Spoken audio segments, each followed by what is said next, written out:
Good morning, everyone. I am Riya Sinha, your SST teacher. Today, we are going to continue our second chapter of history. Probably, I am saying it second because one of the chapter on the earliest trail of the people. That chapter is basically omitted from your book in the new book. So, in your new history book, chapter number 2 is from hunting, gathering to growing food. So, we were discussing this chapter in the previous classes also, in which we have discussed till now. I am going to give you a summary of that. Now, listen to it.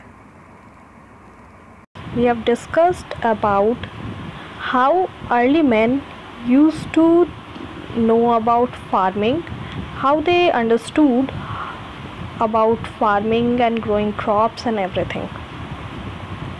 So, farming developed as a consequence of climate change of the world.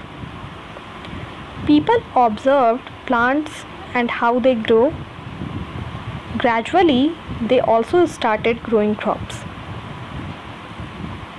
People also started taming animals.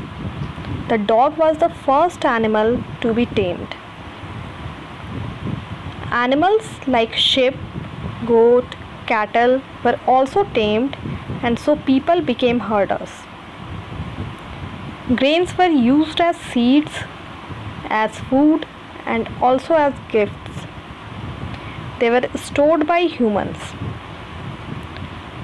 Animals were also stored since they can serve as a source of milk and also provide meat.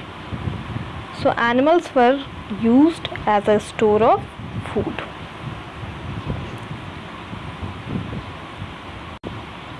Now we have to start our new topic, that is finding out about the first farmers and herders. Turn to map which is shown in your screen. You will notice a number of blue squares. Each marks a site from where archaeologists have found evidence of early farmers and herders. These are found all over the subcontinent. Some of the most important ones are in the northwest, in present-day Kashmir, and in East and South India. So, in this map, you will notice some blue squares which symbolizes sites from where archaeologists have found evidence of early farmers and herders. Mainly these important ones are in the northwest, which is in present-day Kashmir, and in East and South India. So to find out whether these sites were settlement of farmers and herders, scientists study evidence of plants and animal bones. So one of the most exciting finds includes remains of burnt grain. These may have been burnt accidentally or on purpose. We had no information about it till now. But scientists can identify these grains, and so we know that a number of crops were grown in different parts of the subcontinent. They can also identify the bones of different animals. Now see. Look at the tape to see where evidence of grain and bones of domesticated animals have been found. See, some of the important sites are given here. See the table carefully. Wheat, barley, sheep, goat, cattle. Grain and bones are given in this column. Sites is given there. Mehergarh in present day Pakistan. Second number is rice, fragmentary animal bones. Here in the sites column, see Koldiva in present day Uttar Pradesh. Rice, cattle. Sites Mehergarh in present day Uttar Pradesh. Wheat and lentil, whose site is seen in Gofrakal in present-day Kashmir.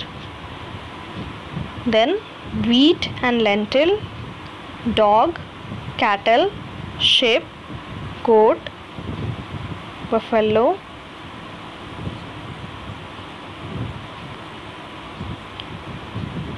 Burzahom in present-day Kashmir. The next is wheat, green gram, barley, buffalo, ox. Sites Chirand in present-day Bihar.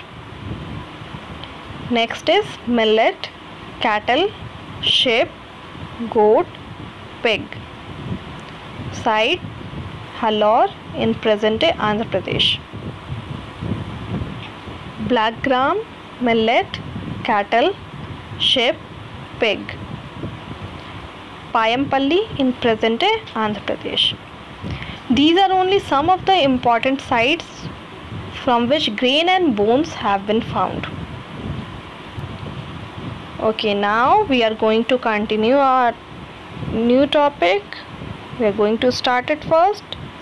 This is towards a settled life. In this topic, we are going to discuss how early men settled in their life, how they used to settle at one place and used to grow crops and started their cultivation and everything. So, let's see it. Archaeologists have found traces of huts or houses at some sites. For instance, in Burzahom in present-day Kashmir, people built pit houses which was dug into the ground with the steps leading into them. From the Burzahom, which is presently in Kashmir, archaeologists have found some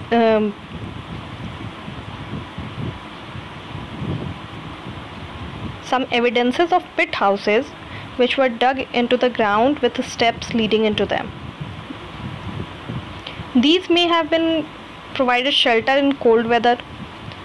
Archaeologists have also found cooking huts both inside and outside the huts, which suggests that depending on the weather, people could cook food either indoors or outdoors.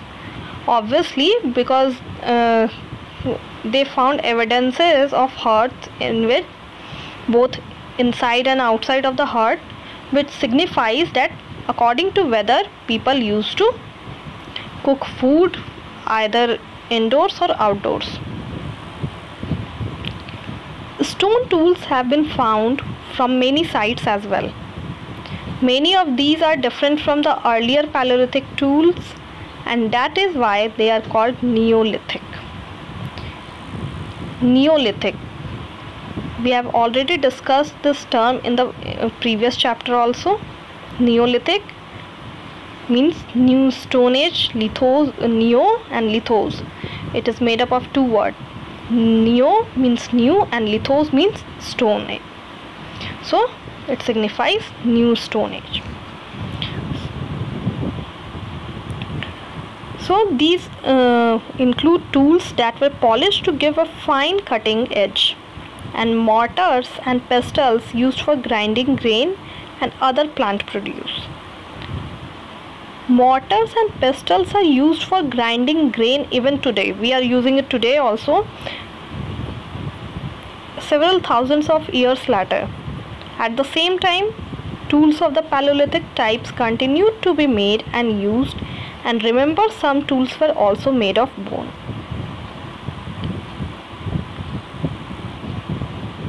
Many kinds of earthen pots have also been found. These were sometimes decorated and were used for storing things. See, till now in this topic we have discussed that in Burzahom, which is presently in Kashmir, archaeologists have found evidences of pit houses which were dug into the ground with steps leading into them. They have also found cooking huts both inside and outside the huts, which suggests that depending on the weather, people could cook food either indoors or outdoors. Then we came to know that stone tools have been found in many sites. and many of these are different from the earlier Paleolithic tools. These include tools that were polished to give a fine cutting edge, and mortars and pestles used for grinding grain and other plant products. At the same time, tools of the Paleolithic types continued to be made and used, and remember, some of the tools were also made up of bones. Many kind of earthen pots have also been found. These were decorated and were used for storing things. Okay. Now people began using pots for cooking food, especially grains like rice, wheat and lentils, and now became an important part of the diet. Besides, they began weaving cloth using different kinds of materials, for example cotton, that could now be grown. Means they started growing cotton, and after weaving it properly, they used to wear cloth. Did things change everywhere and all at once? No, obviously it is not possible, not quite. In many areas, men and women still continued to hunt and gather food, and elsewhere people adopted farming and herding slowly. It was a gradual change actually. It did not happen once a while or in one day, or it takes several thousands years. Besides, in some cases, people try to combine these activities, doing different things during different seasons.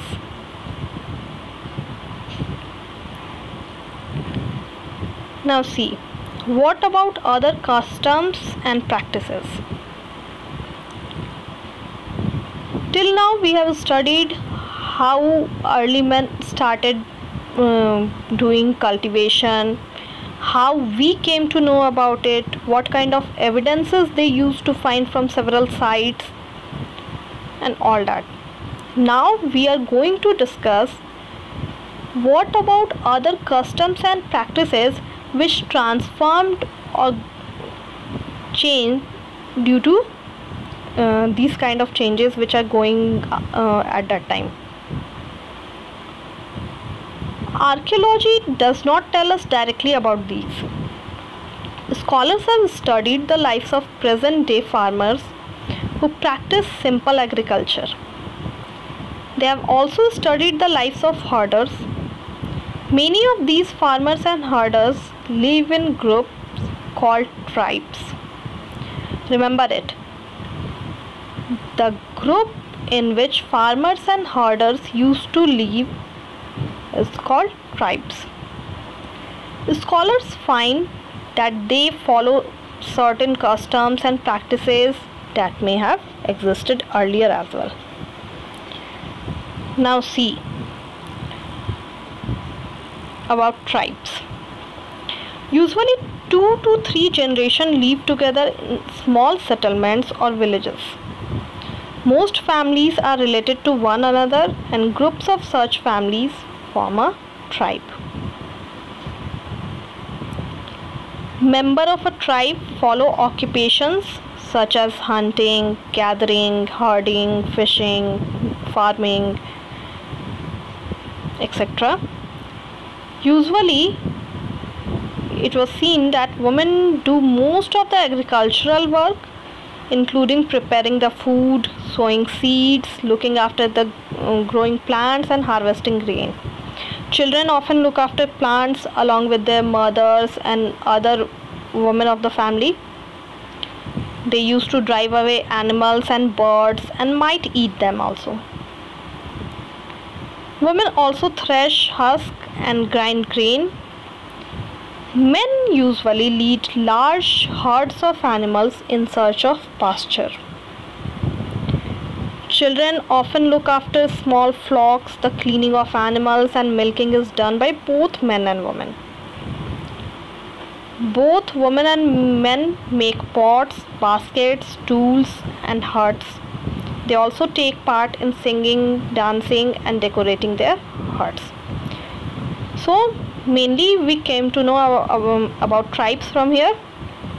Like member of a tribe follow different kinds of occupation like herding, fishing, hunting, gathering, etc.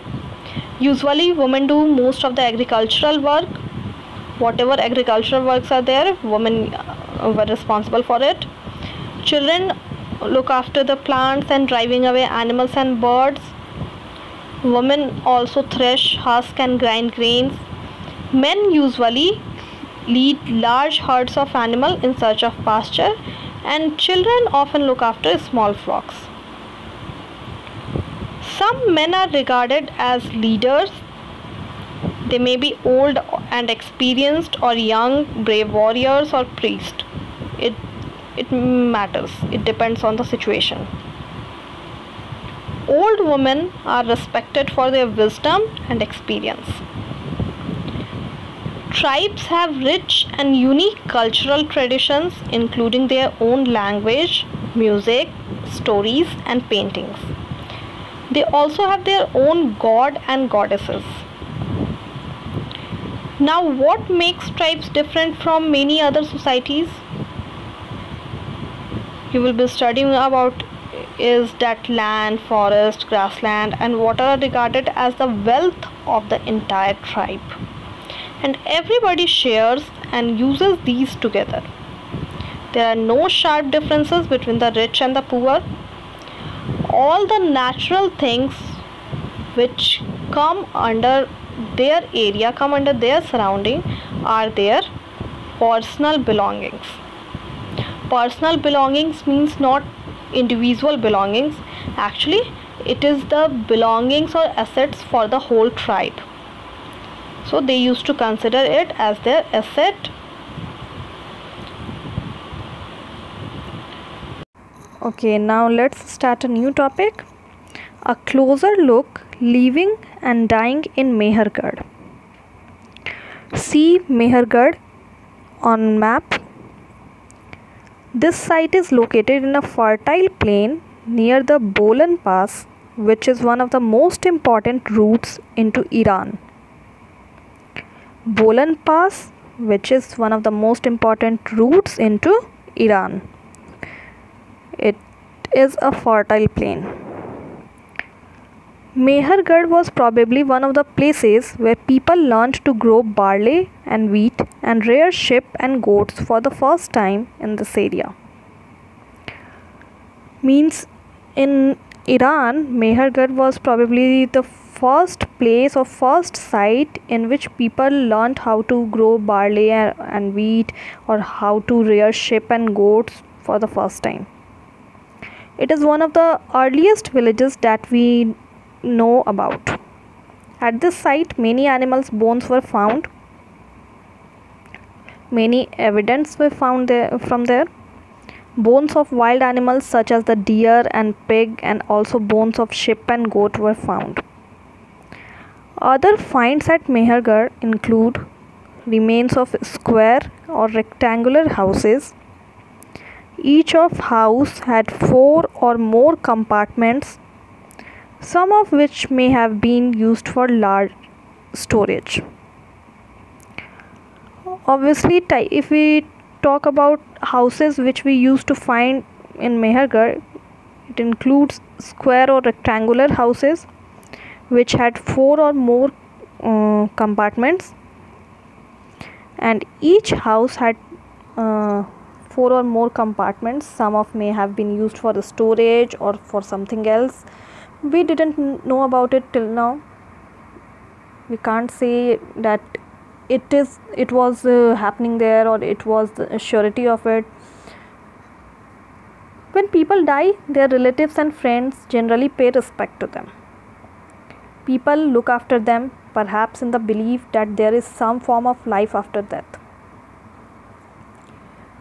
So, burial is one such arrangement. Several burial sites have been found at Mehergarh. In one instance, the dead person was buried with goats, which were probably meant to serve as food in the next world. So, in the earlier days, when people die, or someone dies, their relatives and friends generally pay respect to them.